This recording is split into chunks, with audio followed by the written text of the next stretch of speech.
ಮನೆಯ ಆವರಣದಲ್ಲಿ ಒಣಗಿದ ಗಿಡಗಳು ಇಡಬೇಡಿ. ಇದರಿಂದ ಮನಸ್ಸಿನಲ್ಲಿ ಖಿನ್ನತೆ ಉಂಟಾಗುವ ಸಂಭವ ಹೆಚ್ಚು. ಕುಲದೇವರಿಗೆ ವರ್ಷಕ್ಕೊಮ್ಮೆಯಾದರೂ ಕಾಣಿಕೆ ಹಾಕದೇ ಇದ್ದರೆ ಖಂಡಿತವಾಗಿ ಮನೆಗೆ ಏಳಿಗೆ ಇರುವುದಿಲ್ಲ. ನಿಂತ ಗಡಿಯಾರವು ಅಶುಭ ಲಕ್ಷಣ. ಇದನ್ನು ಕೂಡಲೇ ಸರಿಪಡಿಸುವುದು ಉತ್ತಮ.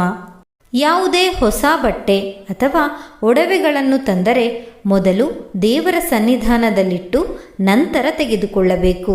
ಆಹಾರ ಸೇವಿಸಿದ ನಂತರ ಎಂಜಲು ಮುಸುರೆಗಳನ್ನು ತುಂಬ ಕಾಲ ಹಾಗೆಯೇ ತೊಳೆಯದೆ ಇಡಬೇಡಿ. ನೀವು ಮಲಗುವ ಕೋಣೆಯಲ್ಲಿ ಕನ್ನಡಿ ಇಟ್ಟುಕೊಳ್ಳಬೇಡಿ. ಒಂದು ವೇಳೆ ಕನ್ನಡಿ ತೆಗೆದುಹಾಕಲು ಸಾಧ್ಯವಿಲ್ಲವೆಂದಾದರೆ ನಿಮ್ಮ ಮುಖ ಕಾಣದಂತೆ ಕನ್ನಡಿಯನ್ನು ಬಟ್ಟೆಯಿಂದ ಮುಚ್ಚಿ. ರಾತ್ರಿ ಹೊತ್ತಲ್ಲಿ ಕನ್ನಡಿ ನೋಡುವುದು ಅಷ್ಟು ಒಳ್ಳೆಯದಲ್ಲ. ಜೇಡರ ಬಲೆ ಮನೆಯಲ್ಲಿ ಕಟ್ಟಿದ್ದರೆ ತಕ್ಷಣ ನಿವಾರಿಸಿ. ಅದು ಅಶುಭ ತರುವ ಸಂಕೇತ.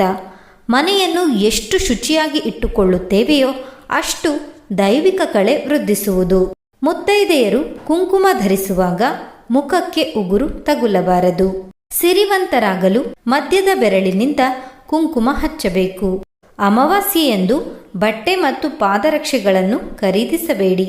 ಎಂಜಲು ಕೈಯಲ್ಲಿ ಊಟದ ತಟ್ಟೆ ಅಥವಾ ಊಟದ ಎಲೆ ಎತ್ತಬಾರದು. ಕೈ ತೊಳೆದು ಎಂಜಲು ತಟ್ಟೆ ಎತ್ತಬೇಕು.